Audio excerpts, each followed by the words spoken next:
Retour à tout le monde là. J'espère que vous avez bien mangé. Vous êtes prêts à repartir à neuf. Vous avez bien chargé votre batterie comme nous autres.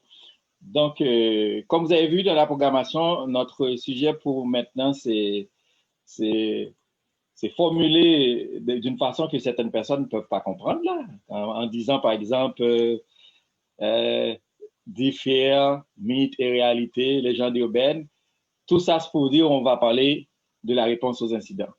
Maintenant, la présentation va être faite par deux personnes. Il s'agit de Valentin Beaumont, que sûrement une bonne partie de l'audience connaissait parce que Valentin a été quand même deux fois avec nous en Haïti pour partager son expérience. Mais cette année, il est accompagné de Alexandre Chiron. Écoute, rapidement, une petite présentation des deux. Alexandre est consultant spécialisé dans le domaine de la sécurité des systèmes d'information. Il y a plus de 10 ans d'expérience dans la formation de professionnels, l'audit et les thèses d'intrusion. Alexandre se concentre aujourd'hui sur la cyberenquête, la réponse aux incidents. Bon, il aime parler de ces temps perdus où il fait beaucoup de la recherche de vulnérabilité, de l'analyse de malware, du développement et de la consommation de caféine. J'aime ça beaucoup. Et puis pour Bromont, M. Bromont, c'est un professionnel de la sécurité informatique depuis plusieurs années. Il fait partie de l'équipe Pentester d'une organisation en sécurité de l'information. Valentin possède aussi une maîtrise en S-Science ou ce qu'on appelle un diplôme universitaire en cybercriminalité, investigation numérique légale. Valentin aussi, pour terminer, est instructeur ici Council depuis plusieurs années et c'est quelqu'un, comme il dit, qui aime partager sa passion. Valentin, je pense que ton écran est déjà live. Je pense que si tu es on mute, tu peux tout de suite commencer ta présentation. Si j'ai manqué quelque chose dans ton profil là, tu peux aussi ajouter autre chose. Il n'y a pas de souci. Merci beaucoup pour cette introduction, Blaise. C'est ça. Aujourd'hui, on va vous présenter un petit peu notre travail au quotidien, qui est vraiment relatif à tout ce qui est réponse aux incidents. Qu'est-ce que c'est, comment ça s'articule, qu'est-ce qu'on rencontre au quotidien comme mythe, qu'est-ce que les gens nous disent et quelle est vraiment la réalité. L'idée, c'est de vous faire découvrir un petit peu notre univers à nous. Pour la présentation. On en avait fait une nous-mêmes, mais bon, au moins, on gagne du temps. Là, c'est parfait. Valentin et moi-même, on se connaît quand même depuis de très, très nombreuses années. On travaille ensemble quasiment tout le temps. À chaque fois, on se retrouve dans la même compagnie par pur hasard ou pas. Donc, nos compétences se croisent pas mal en termes de réponse aux incidents. Mais on est tous les deux du milieu de l'intrusion à la base. Donc, c'est quelque chose qu'on a découvert un petit peu sur le tas et on va en parler un petit peu dans la présentation. Donc, dans notre quotidien, on fait pas mal de réponses aux incidents. C'est notre focus principal. On va vous expliquer un petit peu qu'est-ce que c'est qu'un incident en cybersécurité. On fait aussi des enquêtes numériques, mais ça, je pense que Gilles va pouvoir bien vous expliquer le sujet prochainement. On fait aussi tout ce qui est test d'intrusion. On va faire également du threat hunting, donc de la recherche de menaces dans des environnements. Donc, par exemple, dans une compagnie, on ne sait pas trop qu'est-ce qui se passe. On a besoin de savoir est-ce qu'il y a des malwares qui traînent dans l'infrastructure, est-ce qu'il y a des méchants qui sont présents dans le réseau ou dans les systèmes. Donc, ça, c'est aussi notre travail de déceler un petit peu s'ils sont présents. Donc, le DFIR, c'est quoi? C'est Digital Forensics and Incident Response. Encore désolé pour mon accent anglais qui est pitoyable. Je vois déjà Mike sourire un petit peu à ça. Donc, dans le fond, tout ce qui est investigation numérique, c'est quoi? L'idée, c'est de préserver les preuves numériques et de pouvoir les analyser par la suite. Une preuve numérique, c'est quoi? C'est toute forme d'éléments numériques qu'on va pouvoir utiliser pour comprendre des événements et avoir des preuves. Un exemple, votre ordinateur, par exemple, possède une mine d'informations, comme par exemple votre historique de navigation web, comme par exemple des documents que vous auriez consultés, que vous auriez supprimés, ce genre de choses. Et dans le cadre d'un incident en sécurité, par exemple, vous avez un malware, un logiciel malveillant qui vient qui veulent se déplacer dans votre réseau. L'idée, c'est qu'on a besoin de comprendre comment il fonctionne, comment il a fait pour se déplacer, qu'est-ce qu'il fait exactement. On va utiliser justement des techniques de digital forensics pour analyser un petit peu tous ces comportements. L'autre partie, donc l'incident response dans le DFIR. L'incident response, c'est quoi? On va répondre en fait à des incidents en sécurité. Un incident en sécurité, en cybersécurité, c'est quoi? Ça peut être, comme je l'ai dit tantôt, un logiciel malveillant, mais ça pourrait être aussi, par exemple, un employé pas content qui quitte une entreprise. Potentiellement, vous allez avoir cette personne qui est malveillante et qui va comme détruire des informations, qui va partir avec des secrets d'affaires, qui va pouvoir nuire à la compagnie. Donc ça, c'est considéré comme un incident de cybersécurité. C'est assez large. Ça peut être des incidents donc, techniques ou des incidents même humains qu'on va répondre d'un point de vue technique. Il ne faut pas oublier ces affaires complémentaires. D'ailleurs, l'incident response intervient généralement avant le digital forensic, mais ça s'imbrique très bien dans le cadre de la préservation des preuves, c'est-à-dire quand on arrive sur site, est-ce qu'on veut après poursuivre en justice la personne qui aurait pu causer les dégâts ou est-ce qu'on veut absolument réparer les problèmes tout de suite? Donc, c'est quelque chose aussi de très structuré. Là, vous le voyez à l'écran, donc il y a 4 étapes principales qu'on voit. C'est de la préparation, détection et analyse. Je vais passer vraiment rapidement là-dessus. Vous trouverez de la documentation dans le NIST, mais il faut savoir que c'est une pratique qui est assez structurée avec beaucoup de méthodologie. Pourquoi? Parce que quand vous arrivez dans un incident, il ne faut pas partir dans tous les sens. Il faut être assez structuré et méthodologique dans votre réponse. Bon, quelques mythes et légendes. Donc, ce n'est pas seulement un petit, on peut dire un retour d'expérience, mais presque, sur ce qu'on voit ou ce qu'on a vécu au travers les années. La première chose qu'on trouve assez intéressant et le retour qu'on a des gens qui ont une vision de notre métier, c'est la classe. Parce que, ouais, en fait, de la réponse à incident, les pompiers de l'informatique, alors c'est sûr que directement, c'est OK, on arrive sur site, ça claque un petit peu, on va faire des trucs super intéressants et c'est vraiment génial. Malheureusement, beaucoup du travail de réponse à incident, c'est beaucoup d'heures de travail, des nuits le week-end, loin de la famille, ou des enfants pour ceux qui en ont. Donc, c'est difficile. Donc, c'est pas toujours brillant. C'est un métier très, très intéressant, mais aussi excessivement demandant. Puis Val peut en parler. On a passé plusieurs nuits dans différents endroits aussi sympathiques que glauques. Donc, c'est bien, mais il faut en vouloir pour aller dans le métier. Souvent, quand on arrive dans une place pour répondre à un incident, on nous voit vraiment comme les experts CSI, comme dans les séries télévisées, on nous voit vraiment comme des gens magiques et tout ça. Les gens sont souvent émerveillés. Oui, c'est le fun, notre travail, on adore ça, mais c'est vrai que ça peut être très, très, très demandant. Et puis, il y a des bouts qui sont plus intéressants que d'autres. Quand vous devez analyser des logs, des milliards et des milliards de journaux de logs, croyez-moi, au bout d'un moment, à 3 heures du matin, vous en avez un peu marre d'analyser des logs. Mais ça fait partie des bons côtés et des mauvais côtés du métier. Second point, un peu plus technique, c'est quelque chose qu'on retrouve assez souvent, mais c'est juste une question que se posent les gens quand on va faire une analyse forensique, puisqu'on a ce qu'on appelle un ordre de volatilité sur la mémoire d'un ordinateur. Donc, on va voir les disques durs qui sont quasi permanents, si ce n'est dans le temps où ils vont s'abîmer, mais sur plusieurs années. Et la RAM, qui, elle, nécessite de l'alimentation pour pouvoir être conservée. Donc, il faut débrancher. Il y a beaucoup de gens qui se disent « Ok, on est sous attaque, il faut absolument débrancher tous les systèmes et ça va stopper l'attaque. » Alors, oui, peut-être, c'est pas sûr. Et c'est surtout en faisant ça, vous allez détruire une partie des preuves. Donc, dépendamment de ce que vous cherchez à récupérer ou à conserver en cas d'enquête, débrancher la machine n'est peut-être pas le bon point. Pour donner un petit exemple, c'est vous avez un ransomware qui est en train de chiffrer le disque. OK, le disque va être chiffré, vous voulez arrêter le process et arracher la prise, mais peut-être aussi que la clé se trouve en mémoire et en capturant la mémoire, on sera en mesure de déchiffrer le disque par la suite. Alors, c'est beaucoup de peut-être, hein. Val va en parler un petit peu plus loin. Donc, à chaque situation, on va avoir une solution. C'est vraiment le respondeur qui va arriver sur site ou l'équipe de réponse à incident qui arrive sur site qui va devoir avoir du quick thinking et tout de suite penser à une solution. Donc, OK, là, il faut débrancher dans ce cas présent, ou alors, c'est pas grave, on va laisser le processus rouler et on va tâcher de conserver la mémoire.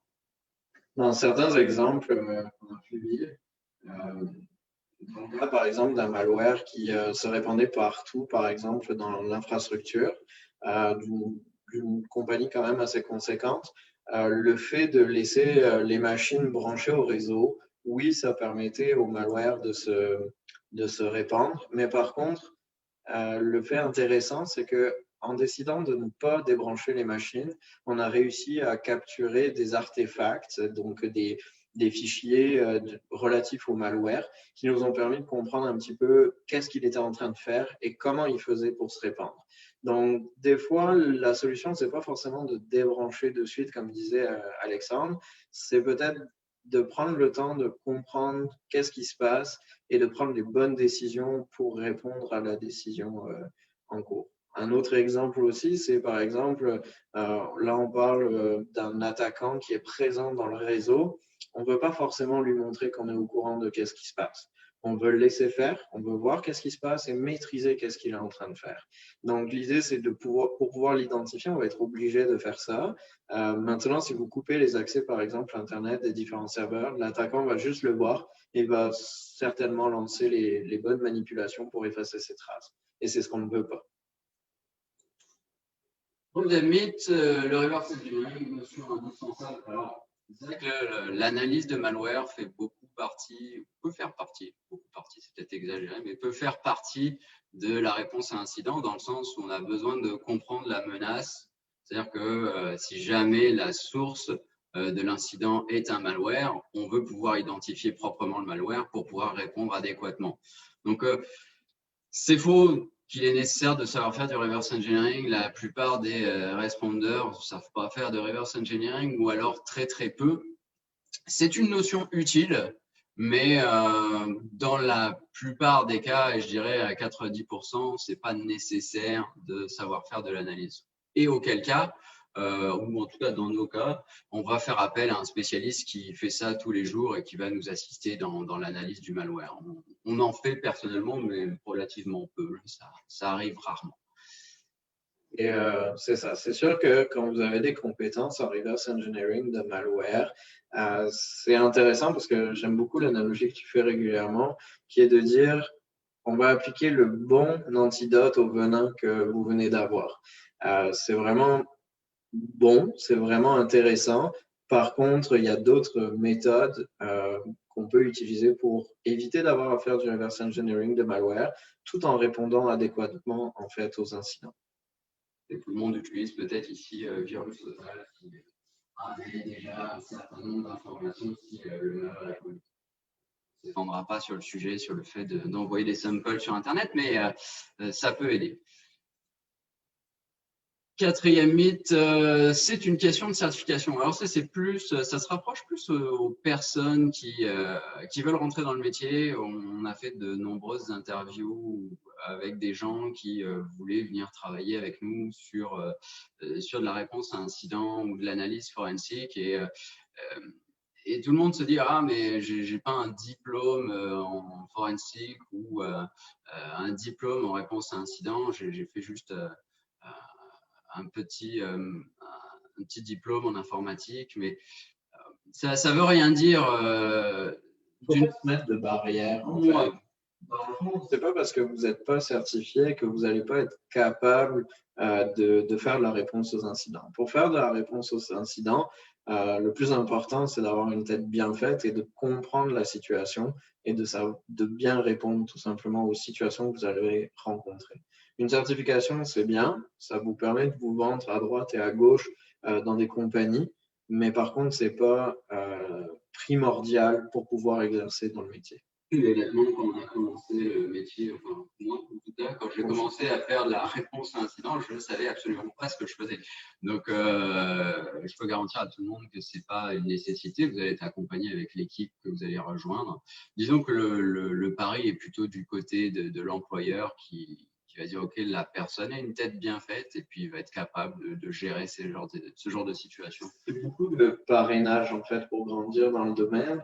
Donc, dans le fond, vous allez souvent travailler avec un plus senior que vous, puis vous allez comme apprendre sur le tas.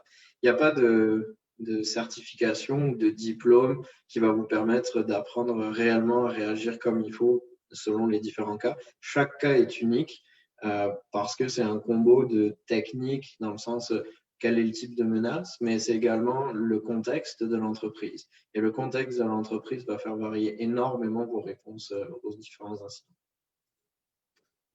Mythe numéro 5, ça concerne plus les entreprises. C'est les gens qui pensent qu'acheter une solution tout en un va résoudre tous les problèmes d'incidents.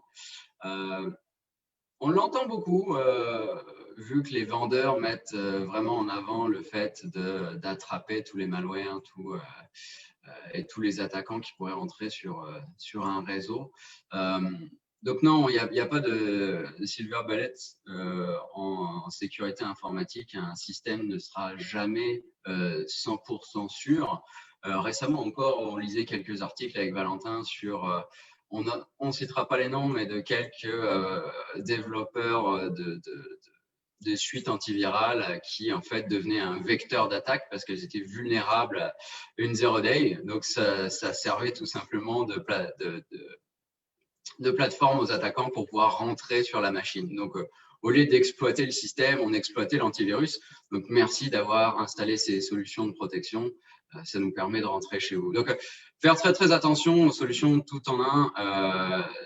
Ça vous aide, ça va assister finalement à une réponse à un incident ou à la surveillance du réseau. Mais je veux dire, si vous avez des clous et un marteau, il vous manque quand même un charpentier pour pouvoir construire la maison derrière. Donc, l'analyste, il a besoin d'être là et il a besoin de savoir ce qu'il fait.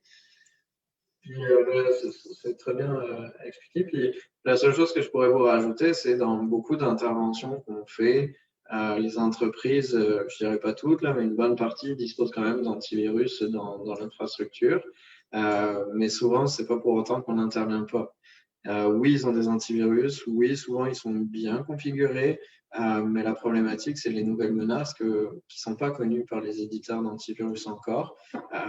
Un des exemples assez connus, c'est Emotet notamment. Au tout début, il n'était pas du tout, les nouvelles versions en 2018 n'étaient pas forcément reconnues par les différents antivirus. Puis, il y a beaucoup d'interventions qu'on a fait pour du Emotet, tout simplement parce que les antivirus étaient incapables de le déceler. Maintenant, c'est différent pour cette menace, en tout cas. Mais vous voyez, ce n'est pas parce que vous avez un antivirus que vous êtes safe. Très bon point d'ailleurs, et puis comme le dit Valentin, parfois et même souvent sur des menaces un peu plus récentes, l'antivirus va le voir, mais il ne va pas être capable de stopper la menace. Donc il va vous dire hey, on est attaqué, merci, et c'est fini. Donc faire attention avec ces fameuses solutions. C'est une question de vitesse. Alors ça nous concerne à mort. Ça c'est, on arrive sur site, c'est la guerre finalement. Soit il y a des gens qui pleurent, soit il y a des gens qui crient, et il faut que la production reprenne immédiatement. Alors souvent, ça dépend de la taille de l'entreprise et finalement du secteur dans lequel ils évoluent.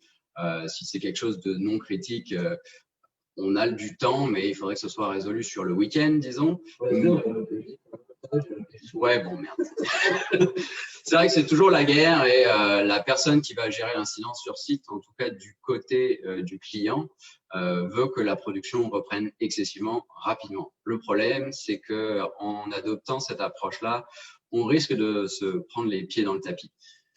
Souvent, vous allez empirer la situation à vouloir agir trop vite et de vouloir prendre des décisions comme ça en prenant en considération uniquement la production.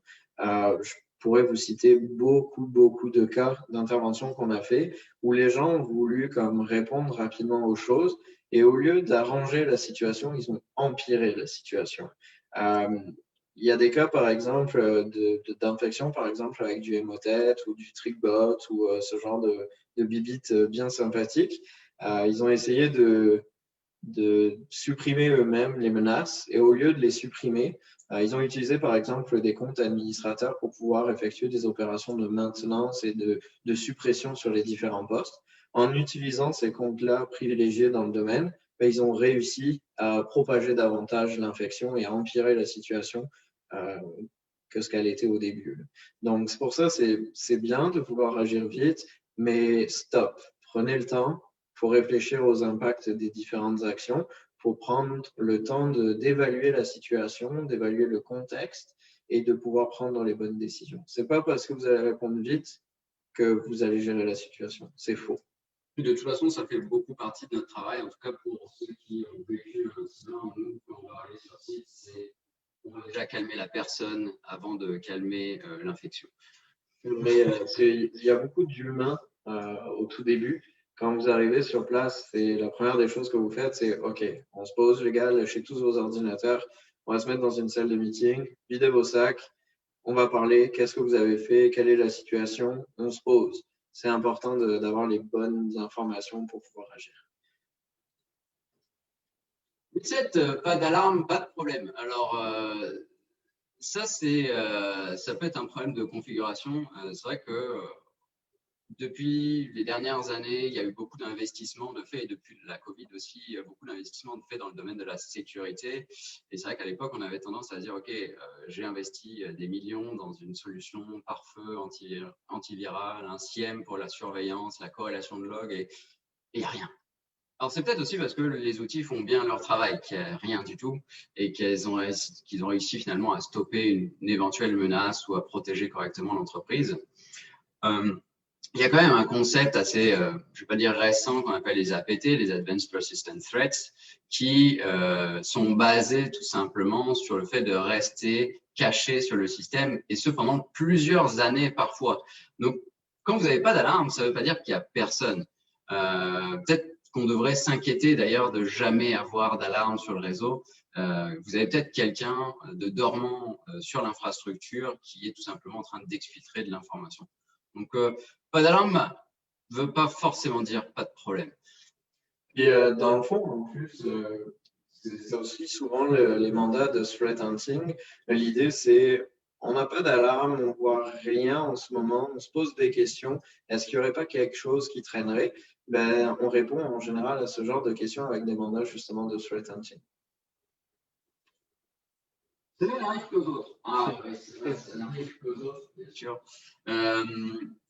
Pour donner un premier exemple, et c'est très, très, très courant, les grosses entreprises ont peut-être un énorme système de sécurité et en tant que pentester, je ne vais pas attaquer cette entreprise en direct, ce serait trop long, trop difficile. Je vais plutôt attaquer un petit partenaire, un petit fournisseur. Par exemple, la société qui leur livre des stylos tous les jours. Eux, ils ne savent pas vraiment faire de sécurité. Par contre, ils ont un VPN directement branché chez la grosse infrastructure. Donc, c'est comme ça que pensent aujourd'hui les acteurs malveillants. C'est quelle est la manière la plus efficace de rentrer.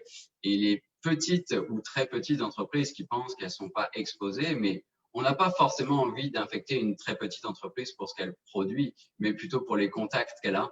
Et ça se voit très, très régulièrement de finalement attaquer un maillon plus faible de la chaîne pour pouvoir rentrer dans une plus grosse infrastructure. D'ailleurs, en parlant de ça, les particuliers, c'est la même chose. Vous pensez qu'à votre échelle, vous n'avez aucun intérêt pour un attaquant, mais potentiellement, vous travaillez pour un partenaire ou pour une grosse compagnie, vous pouvez être la cible d'une attaque beaucoup plus évoluée, justement pour pouvoir rentrer dans des infrastructures plus critiques. Une autre chose aussi, c'est déjà vu dans des interventions qu'on a eues, d'avoir le fameux prestataire de services informatiques pour des petites compagnies qui n'avaient pas de TI en interne. Ils faisaient appel à une compagnie en question pour gérer leur TI.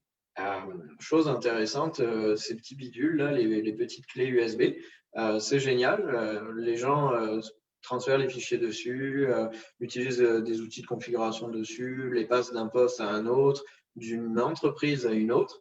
Et grâce à ça, ça nous est déjà arrivé d'avoir peut-être 4 ou 5 interventions de même type d'infection à cause d'un partenaire qui se promenait d'une entreprise à une autre avec ces fameuses clés USB et qui réinfectait tous les autres entreprises. Donc, oui, ça peut arriver qu'aux autres, vous pouvez le penser, mais par contre, c'est pas vrai. Et que vous le vouliez ou non, que ce soit ciblé ou non, vous pourriez aussi être victime, même si vous avez des bonnes barrières de sécurité vers l'extérieur. Avant-dernier mythe, une sécurité ça reste rare, mais on rencontre des entreprises qui sont à 100% sûres de la sécurité. Pensez que le système est vraiment inviolable ou invulnérable parce qu'il y a de la ségrégation physique, par exemple. C'est pas forcément vrai. On a un faux sentiment de sécurité quand on s'est dit, ah, OK, on a fait notre pen test cette année, on est certifié ISO, PCI, DSS. Je trouve personnellement que la conformité et faire des pen tests avec un périmètre restreint n'offre pas de sécurité réellement. Quand on fait des pen tests, le client est généralement, OK, c'est ce serveur-là qu'il faut attaquer. Il ne faut pas toucher à ça à côté. Vous n'avez rien testé, vous avez testé le serveur. Il faut savoir que les menaces externes, elles n'ont pas de limite de temps. Elles n'ont pas de limite d'argent pour les gros groupes et ils n'ont pas de périmètre restreint. C'est d'ailleurs pourquoi je mets en avance les exercices de red teaming qui sont à un autre niveau que le pen testing. Donc, faire bien la distinction entre le pen test et le red teaming. Le red teaming a beaucoup, si ce n'est pas du tout de limite. Ça peut être des exercices qui durent des mois, voire une année complète. Et là, on ne va pas mettre de périmètre. On veut que les personnes rentrent dans l'entreprise juste pour avoir une approche. Un red teamer ne regarde pas les vulnérabilités, il regarde plus l'approche militaire de rentrer sur un réseau. Pour illustrer un peu ces propos, je vous donne un exemple. Vous allez faire tester une application, par exemple, critique. Vous la faites tester, tout ça. Il y a 0 vulnérabilité trouvée dedans. Par contre, vous avez limité votre périmètre à ça. Par contre, moi, je suis un peu vicieux. Je vais aller simplement envoyer un courriel au développeur. Puis, je vais commencer à jaser un peu avec lui en lui proposant une offre d'emploi très alléchante avec un bon salaire et ainsi de suite. Puis, croyez-moi, il va parler un peu. Puis là, je vais avoir toutes les informations qu'il va me falloir pour rentrer sur votre application qui est critique. Donc, c'est super important de ne pas croire que parce que vous avez fait un test qui était sur un périmètre restreint, que vous êtes totalement safe. C'est pas vrai. Dernier mythe, désolé, je vois qu'il est déjà 14 h, j'espère qu'on n'est pas trop serré au niveau du timing. Pas vu, pas pris. C'est souvent le cas de quelqu'un qui a fait une erreur dans le réseau. Et je parle d'employés de manière générale parce que j'ai souvent vu les C-level faire des erreurs plus que les employés classiques. On peut tous se faire avoir. On a cliqué sur un lien de phishing, on a téléchargé une pièce jointe, on l'a exécutée. Toute entreprise qui blâme un utilisateur pour avoir cliqué sur une pièce jointe base son système de sécurité, son modèle de sécurité sur les usagers. Mais là, vous n'avez rien compris. Donc, se dire, OK, c'est ta faute et pointer du doigt, ça ne résout déjà aucun problème. Et en plus, c'est que votre système, modèle de sécurité est totalement à côté de la plaque. L'idée, ce serait plutôt de se dire, OK, une fois que l'utilisateur a cliqué, qu'est-ce que je peux faire? Est-ce qu'il y a moyen d'arrêter la menace à ce moment-là, etc. Donc, le pas vu, pas pris, c'est beaucoup de sensibilisation derrière, donc de pouvoir dire, OK, j'ai vu quelque chose ou j'ai fait quelque chose de mal, j'alerte la sécurité TI afin qu'ils puissent investiguer sur l'éventuelle menace qui est rentrée dans l'entreprise. Jouer de la peur sur les problématiques de sécurité, c'est faire en sorte que personne ne l'élève dans l'entreprise. Et un très bon exemple pour ça, lors d'une intervention qu'on a eue, il y a de ça un moment, la personne qui avait cliqué sur le fameux lien de phishing était un administrateur TI qui disposait des plus hauts privilèges dans la compagnie. Ce qui se passe, c'est que cet administrateur-là ne voulait pas dire que c'était lui qui avait cliqué sur le lien et qui était à l'origine d'une infection énorme sur des milliers et des milliers de machines. quand on est arrivé sur place, on a commencé notre réponse à l'incident, on commence à collecter, à analyser les logs et ainsi de suite. Et au fur et à mesure, les taux se resserrent et de toute manière, on découvre la vérité. On n'est pas là pour blâmer les gens non plus, puis on est là aussi pour rappeler aux compagnies qui ne sont pas là non plus pour blâmer les gens d'avoir cliqué sur un lien. Ça arrive à tout le monde de se tromper. L'idée, c'est plus de le savoir pour pouvoir avoir les bonnes informations dès le départ pour réagir de manière adéquate, tout simplement aux menaces. Dernière partie, on va parler juste de 2-3 formations, références. De toute façon, les slides vont être fournis à tout le monde. C'est plus pour les gens qui seraient intéressés à aller dans ce métier ou alors à se documenter sur le métier. Qu'est-ce que ça prend? Qu'est-ce que vous pourriez étudier?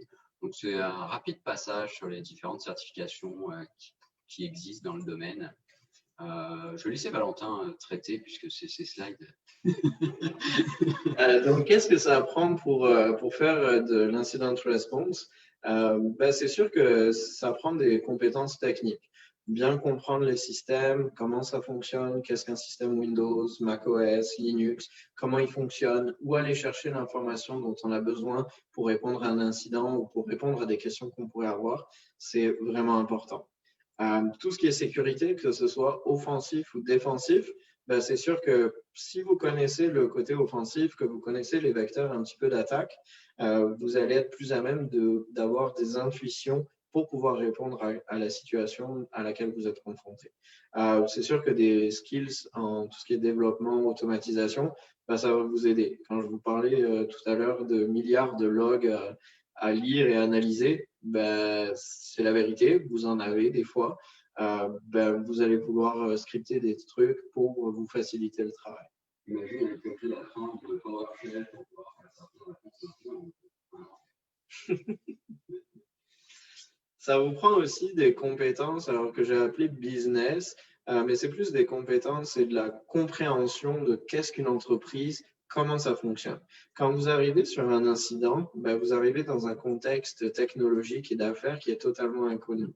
Ce qui est important de faire, c'est de prendre votre 5-10 minutes pour comprendre que fait l'entreprise, dans quel secteur elle agit, qu'est-ce qui est prioritaire pour elle, qu'est-ce qu'on doit relever en premier. Si par exemple, vous intervenez dans une entreprise, une chaîne de production alimentaire, vous comprenez bien que si la chaîne de production alimentaire est à terre, c'est la priorité parce qu'on ne veut pas perdre les matières premières.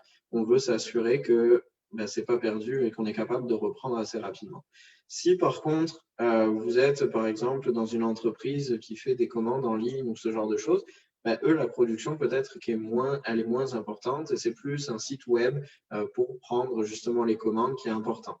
Donc, c'est vraiment très important de prendre du temps pour comprendre le contexte d'affaires d'une entreprise et quels sont ses enjeux et ses priorités. Les dernières compétences, c'est humaine. Puis j'insiste énormément là-dessus parce que vous avez beau être le meilleur technicien qui puisse être, si vous n'avez pas les compétences humaines pour aller sur un incident, ça ne sert à rien. C'est important de comprendre que quand vous arrivez dans une situation, un incident, vous arrivez sur une situation où vous avez des victimes. Imaginez, la maison est en feu. Tout est en train de brûler, tout ce que vous avez acquis depuis toute une vie est en train de brûler, vous êtes le pompier qui est en train d'arriver et qui va gérer cet incendie. Donc, c'est important de prendre le temps de gérer votre victime, de la rassurer et de faire en sorte qu'elle reprenne ses esprits pour vous aider à répondre comme il faut. Par exemple, quand on arrive sur place, c'est pour ça qu'on vous disait tout à l'heure qu'on prenait souvent un 15-20 minutes pour prendre le temps avec toute l'équipe sur place, qu'est-ce qu'ils ont fait, qu'est-ce qui a marché, qu'est-ce qui n'a pas marché, qu'est-ce qui s'est passé, quels sont les événements. On prend ce temps-là d'obtenir les informations et de pouvoir ensuite les utiliser pour faire notre plan d'action.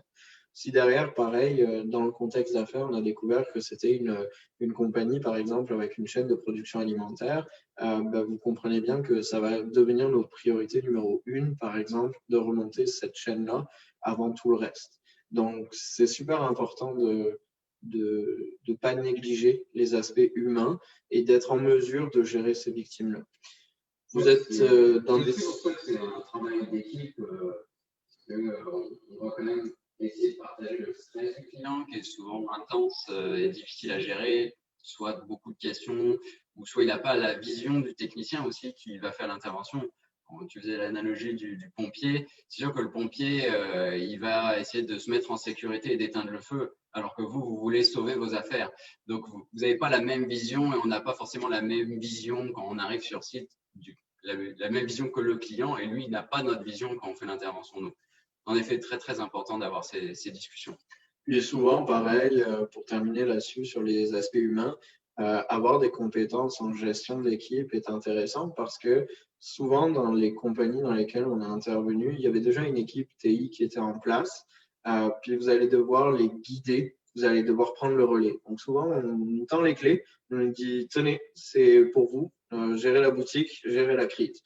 Donc là, vous devez composer avec des gens que vous ne connaissez pas, que vous allez devoir gérer et leur donner des directions et leur donner des tâches à accomplir.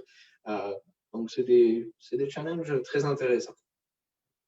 Formation, certification, c'est vraiment un site de référence puisqu'il y en a vraiment des quantités. Donc là, on parle de certification. Je sais que Val, toi, tu as plein du SNS. Enfin, toi, tu as plein d'argent aussi, donc c'est pas. Mais sachez que, on a voulu vous les mettre en tant que référence parce que ce sont des certifications très intéressantes, aussi bien celles du SAT, EC Council, Elan Security. Oui, elles sont dispendieuses, mais par contre, elles vous apprennent beaucoup de choses très, très, très intéressantes. La seule petite parenthèse que je veux faire sur ce slide, c'est notamment Autopsy qui est à la fin de la liste. Pourquoi? Parce que Autopsy, c'est un outil à la base pour faire du forensic qui est open source, mais sachez qu'ils font des formations qui sont gratuites. En ce moment, d'ailleurs, je pense que c'était hier ou avant-hier, ils ont ressorti une formation en incident response. Donc, allez consulter leur site, essayez de vous inscrire, surtout si vous êtes intéressé, ça peut être un bon démarrage. Pour les gens qui auront des questions, d'ailleurs, vous avez probablement déjà vu ce programme, c'est un petit peu toutes les certifications de sécurité qui existent. Et on a quand même un secteur qui appartient au Forensics et Incident Handling, donc qui est le DFIR. L'idée du diagramme, c'est surtout montrer un petit peu toutes les certifications d'entrée, puis de niveau intermédiaire, puis plus avancé. Donc, pour ceux qui seraient intéressés à se certifier, dépendamment de votre niveau, ça aide un petit peu à visualiser est-ce que c'est complexe, est-ce que c'est simple, qu'est-ce qui serait intéressant de passer comme formation / certification. Et enfin, bon, ça, on va passer dessus. C'est des références, des slides. Quand vous aurez les slides, vous pourrez toujours vous servir de cette référence pour avoir quelques infos. Donc, on a voulu vous mettre un petit peu de tout.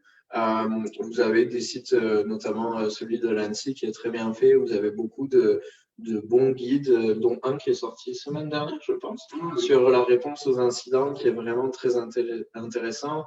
Vous avez le deuxième lien, notamment, je vous le recommande vivement, qui vous montre un petit peu les parcours et les compétences nécessaires à avoir pour tout ce qui est cybersécurité, aussi bien offensif, défensif.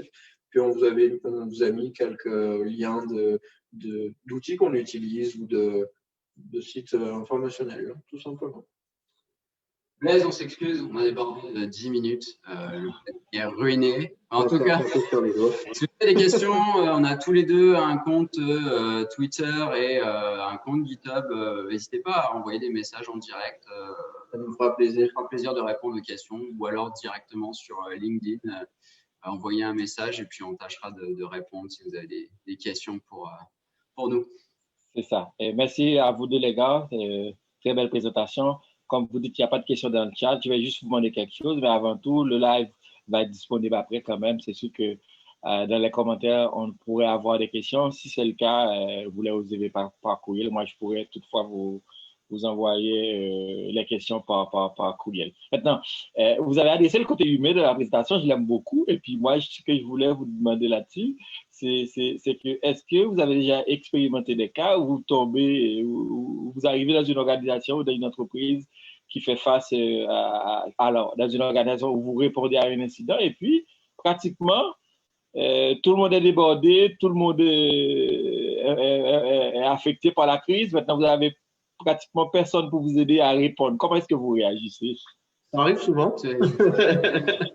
Le cas déjà, je laisse. Mais quand ça arrive, souvent, quand on arrive, les gens ont déjà essayé de répondre à l'incident. Ils ont déjà fait des heures de fou pour essayer de répondre à tout ça. Ils sont épuisés. Ils n'en peuvent plus. Donc, soit tu arrives, d'un point de vue humain, à les remotiver, à redonner un petit élan pour essayer de gérer avec eux et de les inclure. Parce que veut pas, ils connaissent leur infrastructure et puis c'est eux qui vont pouvoir t'aider à te guider dans tout ça. Par contre, des fois, ça marche pas. Ils en peuvent plus. Ils sont vraiment épuisés. Dans ce cas-là, on sort l'artillerie lourde, puis on vient avec des renforts pour justement gérer la partie infrastructure, pour tout remonter. Donc, ça change la dynamique de l'intervention, mais par contre, on est capable de proposer d'autres approches. C'est beaucoup d'organisations finalement, puisqu'on arrive souvent en binôme d'ailleurs sur les interventions avec Val. Et c'est là qu'on va constater l'étendue des dégâts et on va pouvoir faire appel à plus de monde pour pouvoir nous aider. Ou alors de distribuer les tâches, des tâches simples à des gens qui ne sont pas forcément techniques ou pas forcément du métier. On peut quand même se servir des gens qui sont sur place pour pouvoir faire des tâches assez simples ou assez répétitives qui nous font perdre nous personnellement du temps. Par exemple, quand tu es en crise, c'est vraiment en crise, ça nous est déjà arrivé de demander à des gens qui ne sont absolument pas techniques d'aller sur par exemple, un contexte multisite. Donc, il y a plusieurs bureaux un peu partout. On va utiliser des gens même non techniques pour aller à droite, à gauche, pour aller porter des disques durs, pour aller redémarrer des machines, ce genre de choses. On essaye de monopoliser toutes les ressources qu'on peut pour essayer de répondre aussi vite qu'on peut, tout en respectant. C'est sûr que, comme j'avais dit, il n'avait pas encore vu la question, mais là, pendant que vous répondez à la mienne, il y a quelqu'un qui en a posé 3. Mais écoute, je vais les poser en rafale, je ne vais pas trop déborder, les gars. Il y a encore John Marie qui pose pour vous, les gars. Je vais les poser en même temps, malheureusement. Quel parcours une personne doit avoir pour pratiquer le bug bounty? Deuxième question, encore la même personne. Vous pensez quoi sur la certification EGPT pour la cybersécurité? Puis, est-ce qu'il doit connaître un langage de programmation pour pratiquer parfaitement le forensic? Si oui, quel langage? Si vous répondez une, ça ne me dérange pas parce que, comme je vous dis, on est débordé. Je ne vais pas trop répondre à toutes. Hein. Je vais en faire deux. Je vais faire le bug bounty puis la programmation. Pour le développement, disons que ça aide quand vous avez des tâches à automatiser. On travaille beaucoup sur des systèmes Windows ou Microsoft de manière plus générale. Donc, savoir faire du PowerShell, c'est très intéressant parce qu'il y a des choses qu'on ne peut pas voir dans l'interface, notamment quand on fait du cloud avec Azure ou Microsoft 365. Donc, connaître du PowerShell, c'est quand même une très bonne idée. Après, personnellement, Valentin et moi-même, on travaille énormément avec Python pour développer des programmes ou des morceaux de code pour automatiser certaines affaires. J'aimerais quand même rassurer tout le monde, c'est pas nécessaire d'être un développeur, donc de faire ça à plein temps, c'est vraiment des skills qu'on a, mais on n'est pas des magiciens dans le domaine, c'est juste on en sait assez pour pouvoir se débrouiller, donc c'est pas nécessaire d'être un gourou dans le domaine. Même si vous n'aviez pas de compétences réellement en dev, vous pouvez apprendre sur le tas ce que vous avez besoin pour répondre à vos questions. C'est pas nécessaire, comme le disait vraiment Alex, d'être un développeur professionnel. Pour ce qui est du bug bounty, c'est un peu hors scope, mais je vais quand même éclairer la personne qui a posé la question. On en fait de temps en temps. Le bug bounty, c'est très très large. Alors, je sais qu'on parle majoritairement aussi des plateformes web avec Facebook, Google, où tout le monde passe par HackerOne pour faire du bug bounty. Il n'y a pas de parcours particulier. C'est sûr que vous allez auditer soit des applications, soit des interfaces web. Donc, c'est toujours bien d'avoir une notion d'audit web ou savoir se débrouiller pour faire de l'audit web. Il y a beaucoup de cours en ligne gratuits, soit offerts par HackerOne, soit par Bugcrowd, qui peuvent vous donner des indicateurs si vous voulez un jour faire du bug bounty. Mais après, c'est un milieu un petit peu à part, ça demande beaucoup de compétences et puis c'est devenu très compétitif. Donc, c'est sûr que rentrer dans le game est un petit peu plus difficile maintenant que hier. Il y avait une question sur une certification. Je n'ai pas compris quelle certification c'était, mais… Ouais, il parle de EGPT, Juliette Papa Tango. Et puis, eux en avant, moi, je ne connais pas la certification non plus. Donc, si vous n'avez pas de réponse, on reviendra avec la personne. Peut-être l'envoyer par écrit et puis on ne D'accord. pas de répondre dans ce cas-là. D'accord. Ben, écoutez, les gars, merci encore de votre temps. Merci aussi aux autres personnes d'être partis envers nous. Donc, je vous laisse là. Je vais fermer la présentation et puis après, vous On démarrez. tient à vous remercier aussi pour l'invitation. Puis, je tiens encore à vous féliciter pour tout ce que vous faites au niveau de IT CyberCon. Je trouve que c'est une très, très belle initiative. Puis, je sais que c'est pas toujours évident pour vous. C'est beaucoup d'investissement personnel, beaucoup de temps. Puis, encore félicitations et merci à vous de faire ce genre de choses pour IT. Merci de l'encouragement, Valentin. Bye, Alex. Bye, guys. Bye. Merci. Bye.